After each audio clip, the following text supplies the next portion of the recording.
Hello everyone, welcome all science simplified. Previous video में हमने metal non metal chapter complete कर लिया था। आज हम डिस्कस करेंगे इसके क्वेश्चन आंसर। चैप्टर हमारा कंप्लीट हो गया था। Physical chemical property and uses थे हमारे पास इसमें। आज हम एक्सरसाइज डिस्कस करते हैं। फर्स्ट क्वेश्चन है हमारे पास, which of the following can be beaten into thin sheets. ये हमने स्टार्टिंग में ही टॉपिक किया था फिजिकल प्रॉपर्टी में, मैलिएबिलिटी वाला, है ना। मैलिएबिलिटी वो प्रॉपर्टी होती है कि जिससे हम थिन शीट्स बना सकते हैं मेटल की।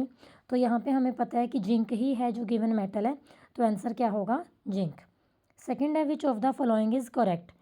फर्स्ट है, all metals are ductile, all non metals are ductile, generally metals are ductile. हाँ जी, सी ऑप्शन आपका करेक्ट होगा, generally metals are ductile. Third question है हमारे पास, fill in the blanks. Phosphorus is very dash non metal. Phosphorus हमें पता है वेरी रिएक्टिव है ना, एयर में बहुत ज़्यादा रिएक्टिव है ये। Phosphorus is very reactive metal. B है हमारे पास, metals are dash conductor of heat and electricity आएगा, है ना, एकदम से ही माइंड में चला जाता है, ये तो हमने प्रॉपर्टी पढ़ी थी। तो metals are good conductor of heat and electricity. C है यहाँ पे, iron is dash reactive than copper.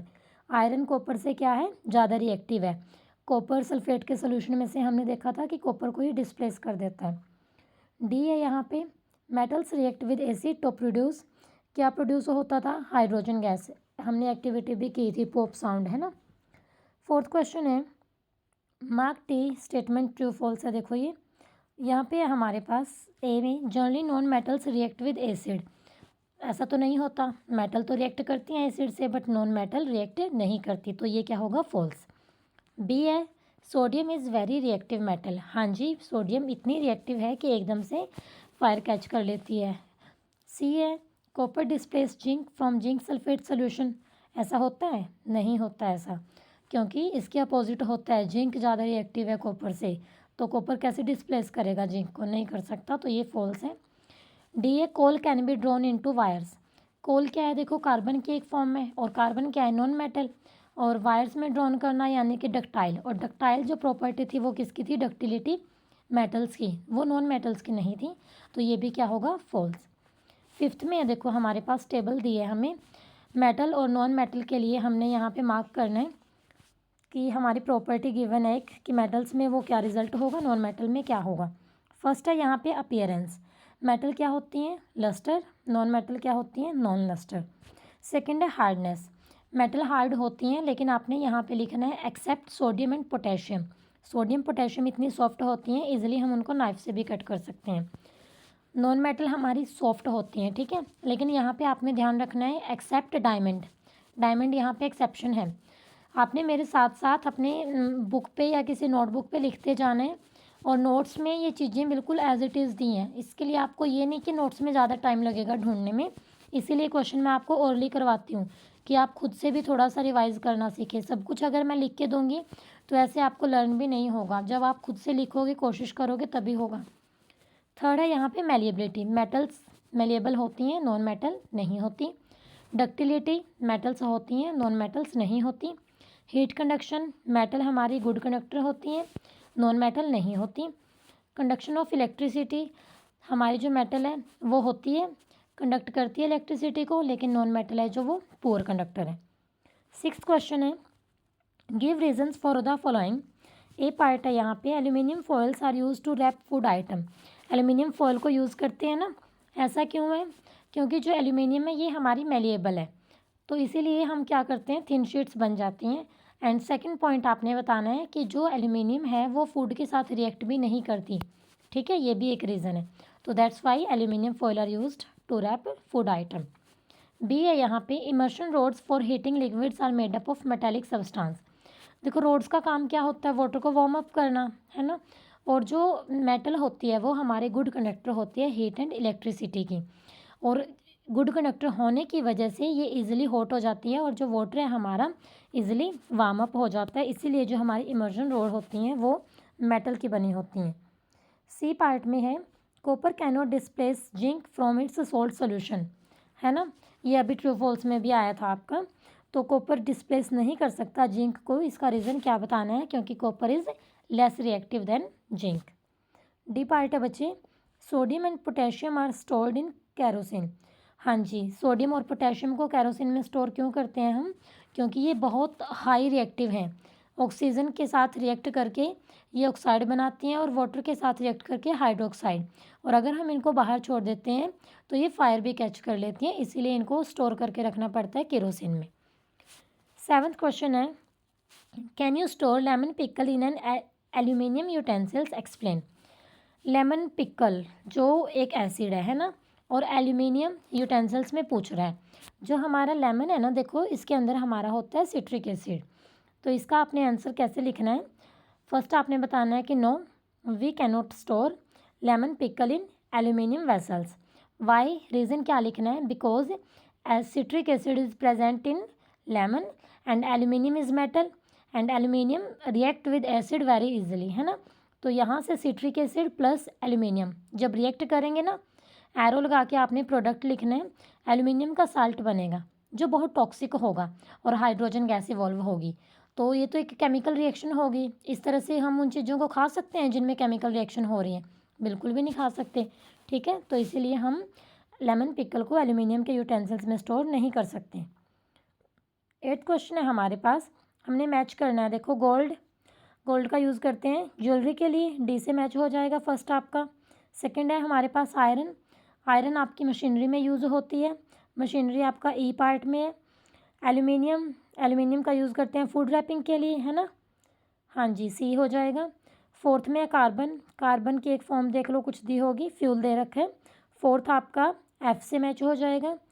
Copper का हम यूज़ करते हैं इलेक्ट्रिक वायर्स में, बी के साथ जाएगा। मर्क्यूरी 6th है हमारे पास, इसका हम यूज़ करते हैं थर्मोमीटर्स में। जो थर्मोमीटर बल्ब होता है ना, वहाँ पे वो मरकरी ही होती है, ठीक है, मरकरी होती है वो वहाँ पे। जो थर्मोमीटर बल्ब होता है उसको वर्टिकल पोजीशन में देखना, आपको वहाँ से डॉट से दिखाई देंगे, वो मर्क्यूरी होती है। 9th क्वेश्चन है हमारे पास, what happens when dilute sulphuric acid is poured on a copper plate? Sulphuric acid को जब हम कॉपर प्लेट पे पावर्ड करते हैं तो यहाँ से क्या होगा, जो कॉपर है देखो हमारा, वो यहाँ क्या होता है, लेस रिएक्टिव होता है ना। तो कॉपर है जो सल्फ्यूरिक एसिड के साथ रिएक्शन नहीं करेगा, तो यहाँ कोई रिएक्शन नहीं होगी। बी में है, iron nails are placed in copper sulphate solution. Iron nails को जब हम कॉपर सल्फेट के सोल्यूशन में रखते हैं, हमने रिएक्शन भी की थी, मैंने लिख भी रखी है नोट्स में, सेम आप वहाँ से लिख लेना इसको। जो आयरन है हमारा वो ज़्यादा रिएक्टिव होता है कॉपर से, तो कॉपर सल्फेट के सोल्यूशन से कॉपर को इजीली डिस्प्लेस कर देगा वो। तो यहाँ पे बन जाएगा प्रोडक्ट आपका iron sulphate plus copper. Word equation लिखनी है, लिख देना। 10th है हमारे पास, Saloni took a piece of burning charcoal यानी कि कार्बन की फॉर्म है ना, and collected the gas evolve in a test tube, how will she find the nature of gas? देखो चारकोल क्या होता है, कार्बन, और इसने कलेक्ट की हमारी गैस, हमने गैस बतानी है कि वो गैस का नेचर बताना है कि वो क्या होगा। फर्स्ट थिंग तो आपने बताना है कि charcoal is a form of carbon, और जब ये एयर के साथ रिएक्ट करेगी तो कौन सी गैस बनेगी, यहाँ से कार्बन डाइऑक्साइड। चारकोल जब बर्न्ट होगा तो कार्बन डाइऑक्साइड गैस प्रोड्यूस होगी।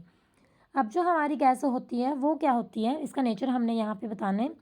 अब कार्बन डाइऑक्साइड गैस को जब हम लाइम वाटर के साथ रिएक्ट करवाते हैं तो यहाँ से ही मिल्की बन जाता है, ठीक है। और जो गैस होती है लाइम वाटर को मिल्की कलर में जब इसने चेंज कर दिया, उसके बाद हम इस गैस को वाटर के अंदर डिज़ोल्व करके देखेंगे। नेचर चेक करने के लिए हमने पीछे 2-3 एक्टिविटी मैंने आपको करवाई थी, तो सभी में यही किया था कि जो हमारा कंपाउंड बन गया उसको वाटर के अंदर डिज़ोल्व करूँ, उसके बाद जो बनता है उसमें आपने लिटमस पेपर को डिप करके देखना है। तो जब हमने गैस को वाटर के अंदर लिया, रिएक्ट करवाया, तो क्या बनेगा, यहाँ से कार्बन डाइऑक्साइड प्लस H2O, यहाँ से बन जाएगा आपका कार्बोनिक एसिड। कार्बोनिक एसिड का फॉर्मूला होता है H2CO3, ओके। और जब हम इस कार्बोनिक एसिड के अंदर लिटमस पेपर डिप करके देखते हैं तो हम देखते हैं कि जो हमारा ब्लू लिटमस पेपर है वो क्या हो जाएगा, रेड। और ब्लू लिटमस को रेड कौन करते हैं, एसिड। तो यहाँ से हमारा कंफर्म हो गया कि जो इसका नेचर है वो नेचर हमारा क्या है, कार्बन डाइऑक्साइड गैस का नेचर क्या है, हमारा एसिडिक नेचर है। इसकी इक्वेशंस भी बोला है, देखो बी पार्ट में मैं बोल रही हूँ, साथ के साथ लिखते रहना आप लोग।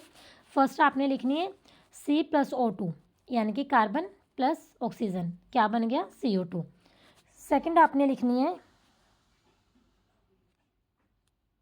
सेकंड यहाँ से आपने लिखनी है जो CO2 बना है प्लस लाइम वाटर, यहाँ से आपका होगा मिल्की। फिर जो आपका CO2 है इसको वाटर के साथ रिएक्ट करवाना है, यहाँ से बनेगा कार्बोनिक एसिड H2CO3। अब जो ये H2CO3 है इसको आपने लिखना है ब्लू लिटमस पेपर के साथ, और यहाँ से आपने एरो लगा के प्रोडक्ट में कलर दिखा देना है red.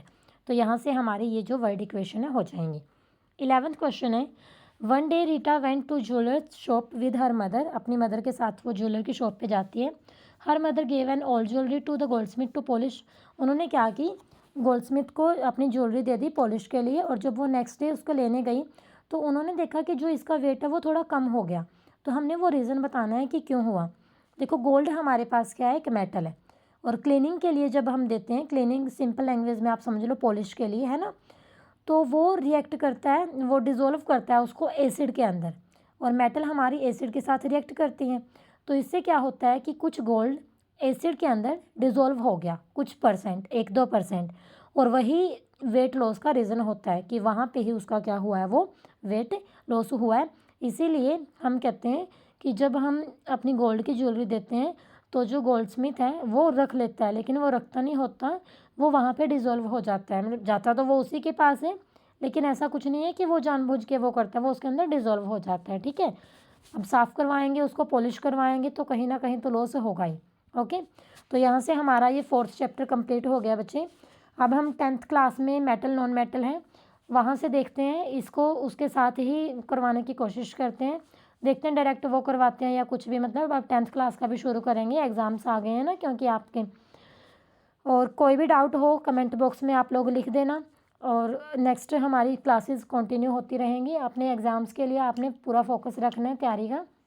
Stay connected with science simplified. Thank you very much.